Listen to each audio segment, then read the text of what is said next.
નમસ્કાર મિત્રો, હું આપનો મિત્ર Kanje Ramesh. Farmer life is best લાઈફમાં આજના શોર્ટના વિડીયોમાં જ તમને વાત કરવા જઈ રહ્યો છું કે આ ખેડૂત પોર્ટલ ઉપર જે સબસિડીના ફોર્મ ભરવાના ચાલુ થાય છે એ આજે 21/9/2024 10:30 વાગ્યે ખુલી જશે અને 27 તારીખ સુધી ચાલુ રહેશે. તો તમને ટૂંકમાં જણાવું તો કે આ ફોર્મ રહીને અત્યારે ડ્રો સિસ્ટમ નીકળી જશે. તો વહેલાના તે પહેલાંના ધોરણે સિસ્ટમ થઈ ગઈ છે.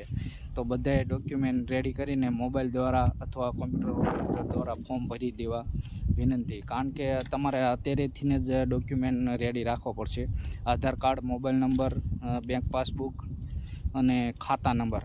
તે યાદ રાખજો કે ખાતા નંબર તમારે કોઈ દિન રાખવાનો છે, સર્વે નંબર નહીં. ખાતા નંબર, સર્વે નંબર ને ખાતા નંબર અલગ આવે. તો ફોર્મ ભરવામાં તમારે અત્યારે મેળવીને રાખજો. 10:30 વાગ્યા પછી ટાઈમ નહીં રહે. કારણ કે